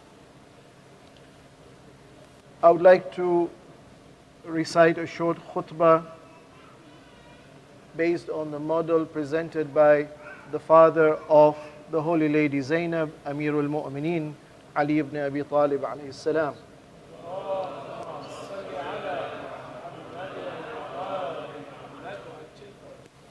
Alhamdulillah, ahmaduhu wa asta'inuhu wa u'minu bih wa atawakkalu alayh. All praise belongs to God and God alone for all the multiple blessings He has granted, and especially on this night, the blessing that you will be united with a good, righteous, God-fearing partner.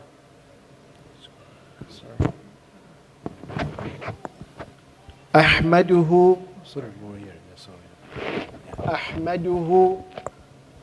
So Imam alayhi salam says, I praise God personally in that all the different blessings He gives us all the time, and therefore all the time I praise Him. وَأَسْتَعِينُهُ, and I recognize life will present many challenges and I will need help, but I'll seek help from Him and Him alone. وَأُؤْمِنُ بِهِ, and I believe He's there, He's all powerful, He can solve my problems, He can guide me, He's all knowing, He knows how to show me the way to solve my problems. And I believe in Him, He is kind and merciful and loving. If I turn to Him, He will show me the way forward and the way out. وَأَتَوَكَّلُ عَلَيْهِ, and therefore I trust in Him and I place my faith and reliance on Him. وَأَشْهَدُ أَن لَا إِلَهَ إِلَّا اللَّهُ وَحْدَهُ لَا شَرِيكَ لَهُ, and I testify by my words and by my faith and by my whole being, that I believe there is no entity and being who deserves to be worshipped other than Him. That's the foundation of the success of all our lives, but on this occasion of the commitment in marriage. وأشهد أن محمدا عبده ورسوله. And I testify, sallallahu alayhi wa alihi.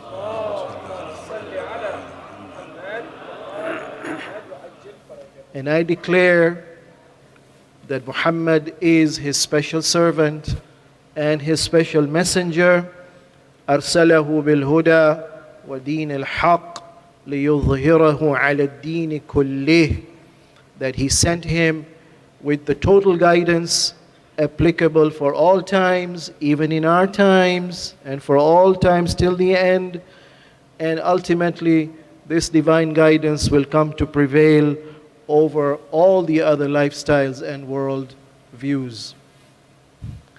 And then Imam alayhi salam reminds us about the ayah which Maulana Sahib also reminded us, وَأَنْكِحُوا الْأَيَامَ مِنْكُمْ وَالصَّالِحِينَ مِنْ عِبَادِكُمْ وَإِمَائِكُمْ.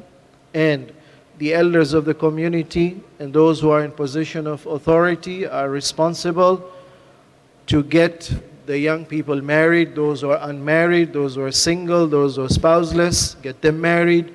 And even the slaves, the males and the females, those who are righteous and upright. In case one of the big barriers in marriage is the fear of financial insufficiency, إِن يَكُونُوا فُقَرَاء يُغْنِهِمُ اللَّهُ مِنْ فَضْلِهِ. Allah has all the power and the abundance and the generosity and the kindness to enrich and to enable and to empower this married couple to become self-sufficient. Because God is all graceful and all loving. Wallahu wasi'un alim. God is all abundant. He is over abundant in His supply. And He's all knowing who deserves to be given what and when and how and why, depending on their efforts and sincerity and submission to His will. Finally, before I solemnize, as Imam Amirul Mu'mineen alayhi salam would say, أوصيكم ونفسي بتقوى الله العظيم. It's my duty to remind myself and all the community members here, the family members, the well-wishers, but especially tonight, the two parties getting married, the importance of taqwa and the God consciousness. فإن الله جعله المخرج مما يكرهون. Because Allah has made taqwa as a means to solve all the difficulties that you may face. وَالرِّزْقَ حَيْثُ لَا يَحْتَسِبُونَ. And Allah will provide for you in ways that you can't even imagine. So be God mindful, and that's the guarantor for your success, inshallah. Bismillahir Rahmanir Rahim. Ala kitabillah wa sunnati nabiyyih sallallahu alayhi wa alihi. Ankahtu muwakkilati Zainab bint Muhammad Nasir موكلك أحمد بن مرتضى سجو على المهر المعلوم والشرائط المعلومة. قبلت النكاح لموكل هذا على المهر المعلوم والشرائط المعلومة.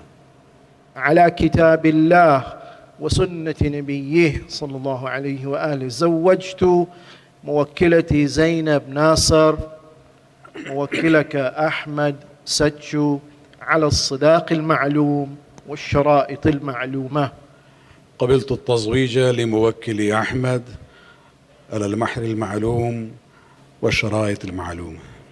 على كتاب الله وسنة نبيه صلى الله عليه وآله. أنكحت وزوجت موكلتي زينب بنت محمد ناصر موكلك أحمد بن مرتضى سجو على المهر المعين والشرائط المعينة. قبلت النكاح والتزويج لموكل هذا على المهر المعلوم والشرائط المعلومة على كتاب الله وسنة نبيه صلى الله عليه وآله. زوجت وأنكحت موكلتي زينب بنت محمد بن محمد رضا ناصر، موكلك أحمد بن مرتضى جعفر علي ستشو، على الصداق المعين والشرائط المعينة. قبلت التزويج والنكاح لموكل هذا على الصداق المعلومة والشرائط المعلومة. أحسنتم. مبارك يا مبارك يا مبارك يا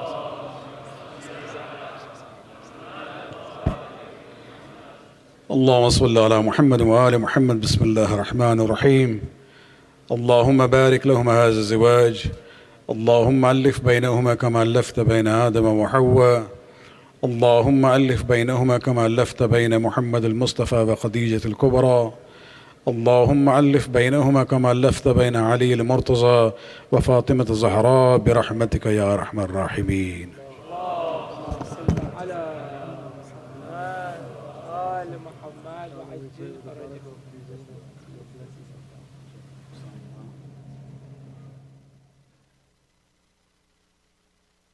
Mu'mineen, if I can just have your attention, just a few quick announcements, including a few engagement announcements, then we'll proceed with one final qasida and then ziyarat.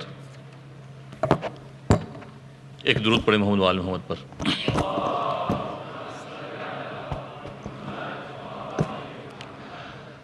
آج کی مناسبت سے جناب رضی بسوانی صاحب کے منقبت کے کچھ اشعار آپ کی خدمت میں پیش کرنا چاہوں گا. اس سے پہلے ایک درود پڑھیں محمد وآل محمد پر.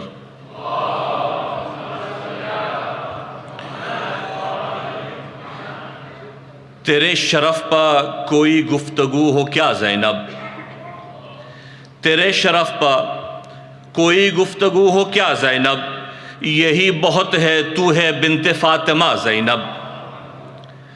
پس حسین اگرچہ جو تو نہیں ہوتی، پس حسین اگرچہ جو تو نہیں ہوتی تو کامیاب نہ ہوتی یہ کربلا زینب.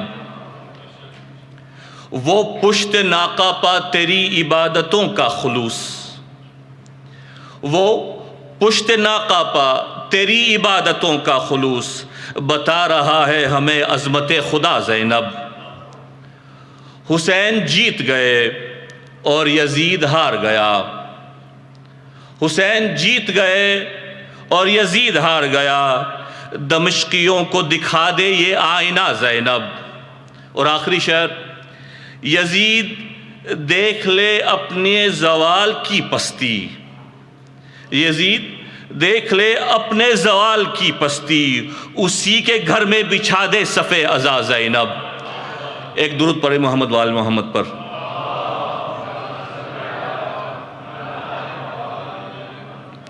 Mu'mineen, we have a vibrant and active community engaged in a diverse range of projects and activities.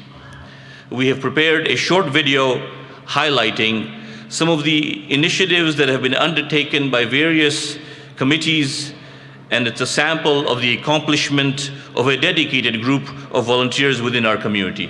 Can I request the AV team to please play this short video?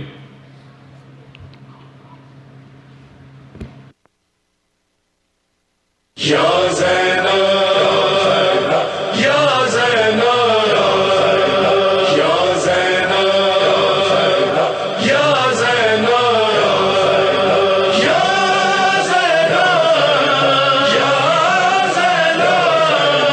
Bismillah, Bismillah, Bismillah, Bismillah. لقلم ثانی زہرا کی ثنا بسم اللہ، لقلم ثانی زہرا کی ثنا بسم اللہ. وحی و الہام کو تحریر ملا بسم اللہ، باقی نقطے سے غرق نقطہ ملا بسم اللہ. آج یہ راز زمانے کو بتا بسم اللہ علم حیدر کا خلاصہ ہے علی کی بیٹی دوسری نہج بلاغہ ہے علی کی بیٹی سلام بنت علی سلام یا زینب سلام بنت علی سلام یا زینب حال زہرا کے لیے ثانی زہرا زینب اس لیے ذات الہی نے یہ چاہا زینب مستقل ہو تیری چوکھٹ پہ اجالا زینب تیری خاطر ہو نئے رنگ کا زہرا زینب بنی ہاشم کا قمر بنی ہاشم کا قمر بن کے ستارہ جائے تیری دہلیز پہ غازی کو اتارا جائے سلام بنت علی سلام یا زینب سلام بنت علی سلام یا زینب جن کی نالین کے قوسین بھی محتاج ملے وہ نبی اور علی پر سر معراج ملے تو پھر اللہ سے دو کل کے لیے آج ملے دونوں معصوم کو عصمت کے نئے تاج ملے شب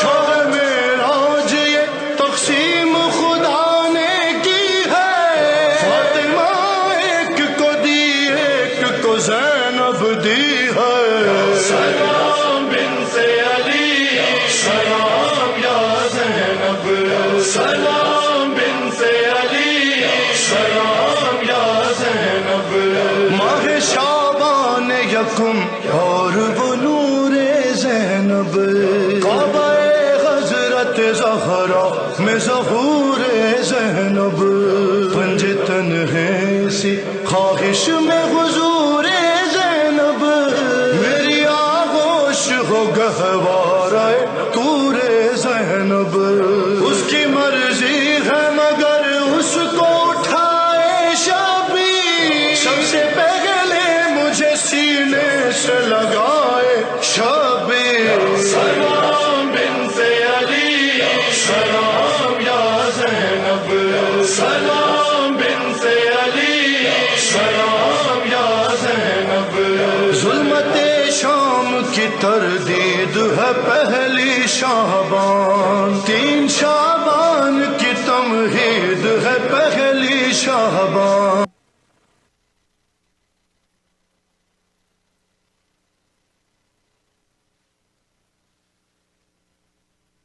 Can I request one loud salawat for all of the dedicated volunteers in our community, please?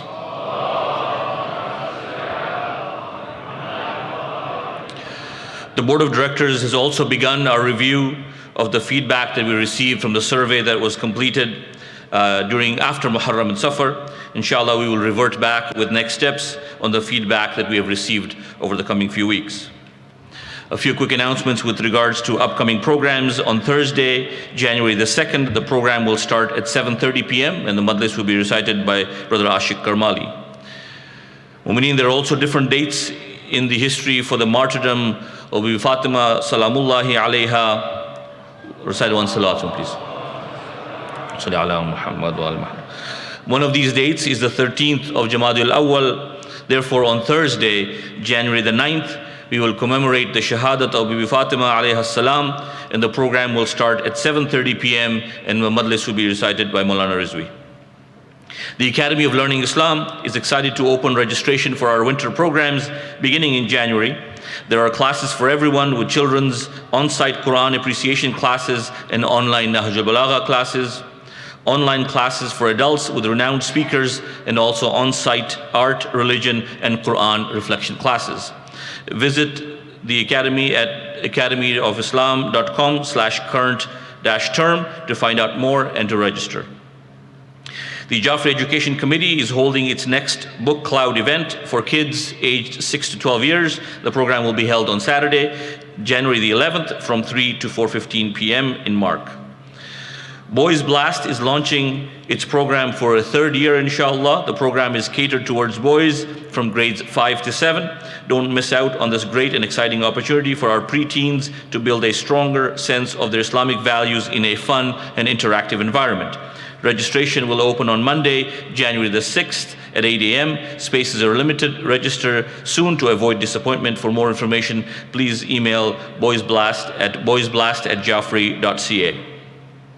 The GIY is excited to announce their next discussion circle on Friday, January the 17th at 7:30 p.m. in the Zainabiyya Hall. Join them for an interactive workshop and discussion on mental health with registered psychotherapist and Nasiha's education coordinator, Sister Maryam Rahman. Please register at jaffari.org/GIY. Can I also request a Surah Fatiha for the marhumin whose names are listed on the screen, please? Al-Fatiha. Bismillah ar-Rahman ar-Rahim. Ar-Rahman ar-Rahim.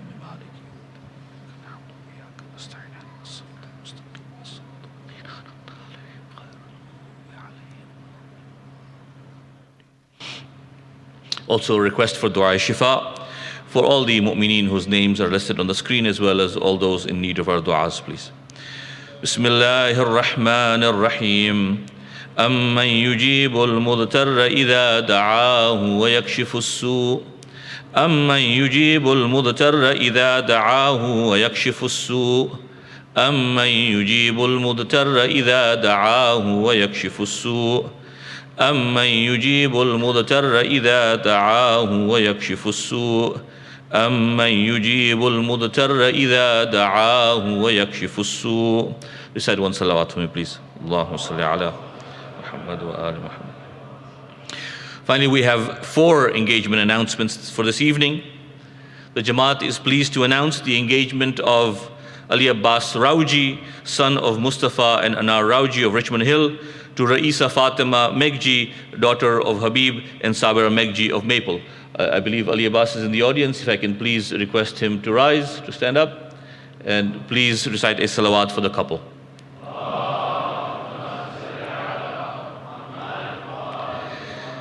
Second engagement is that of Sayyid Shabbir Hussain, son of Sayyid Wasim and Badr Hussain of Milton, to Alia Manji, daughter of Qurban Manji and Batul Hashim of Richmond Hill.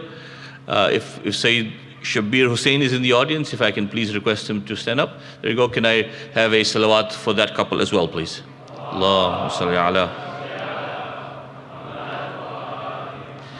Third engagement, Dr. Shani Abbas Jafar, son of Haider Ali and Tahira Jafar of Dar es Salaam, to Zahra Manji, daughter of Muhammad and Farhana Manji of Richmond Hill.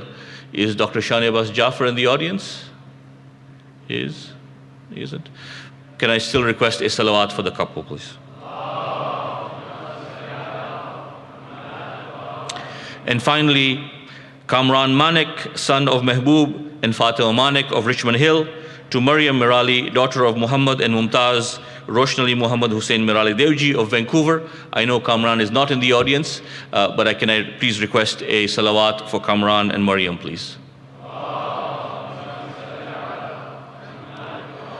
The Jamaat wishes to congratulate the couples and their families on this auspicious occasion. May Allah subhanahu wa ta'ala shower His choicest blessings on all of them, inshallah.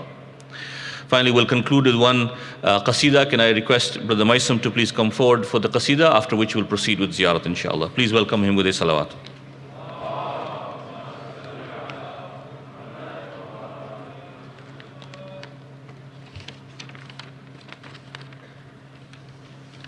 शायर अहले बैत जनाब मीर तकल्लुम का कलाम पेश कर रहा हूँ। एक बार बावाज़ बुलंद नारे सलावत।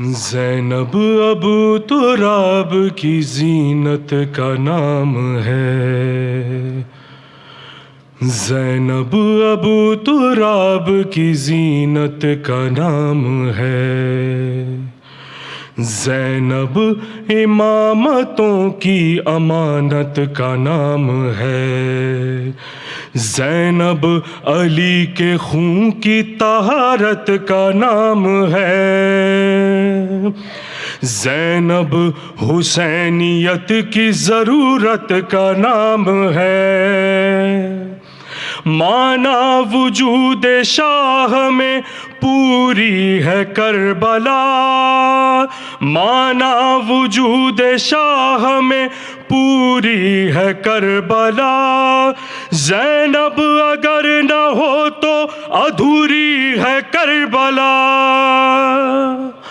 زینب اگر نہ ہو تو ادھوری ہے کربلا۔ قرآن نے حسن پایا ہے ان کے بیان سے، آئیں علی کے گھر میں بڑی آن بان سے، زہرا کے دبدبے سے پیغمبر کی شان سے،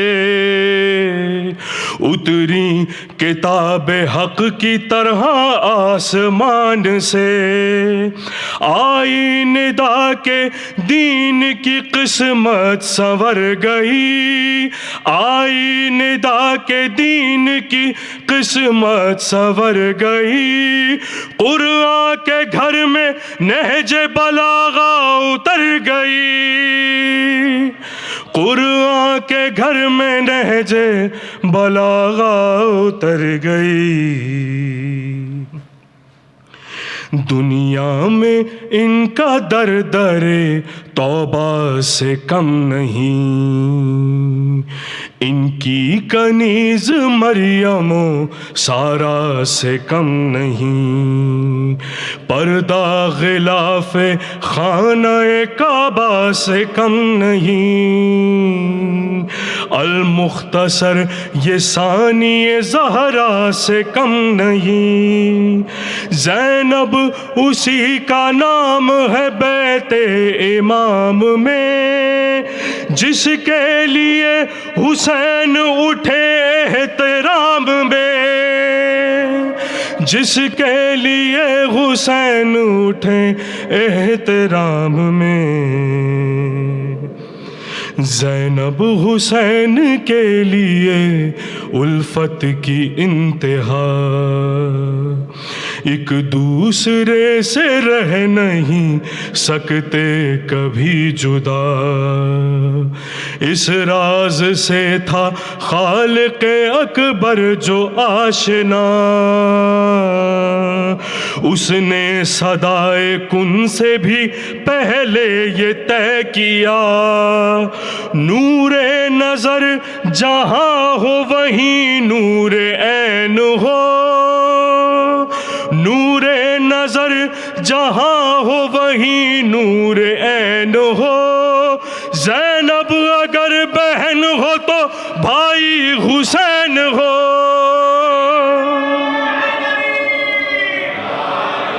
زینب اگر بہن ہو تو بھائی حسین ہو، نور نگاہ دل برے شبر کی شکل میں، اونو محمد و علی اصغر کی شکل میں، نور نظر شبیہ پیغمبر کی شکل میں، عباس با وفا سے دلاور کی شکل میں، کرب و بلا کے واسطے کردار ڈھال کر، کرب و بلا کے واسطے کردار ڈھال کر، ہر عمر کا علی دیا زینب نے پال کر، ہر عمر کا علی دیا زینب نے پال کر، سر پر ردائے شام غریباں لیے ہوئے، چشم حیا میں اشکوں کا سامان لیے ہوئے، عزم و یقین شاہ شہیداں لیے ہوئے، بربادی یزید کا سامان لیے ہوئے، بیعت के तालिबान का हुलिया बिगाड़ने, बैत के तालिबान का हुलिया बिगाड़ने, ज़ैनब चली है कुफ्र की दुनिया उजाड़ने, ज़ैनब चली है कुफ्र की दुनिया उजाड़ने। होकर असीर दीन को आज़ाद कर दिया, नाजुक मिजाज कल्ब को फौलाद कर दिया, महशर तलक यजीद को बर्बाद कर दिया,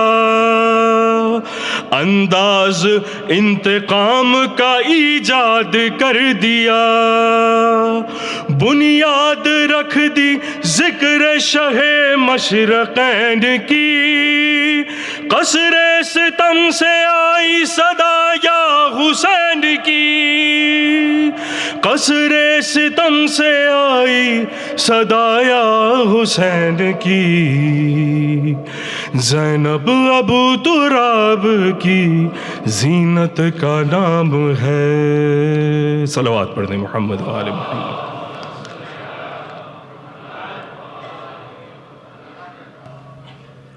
متوجه زيارة.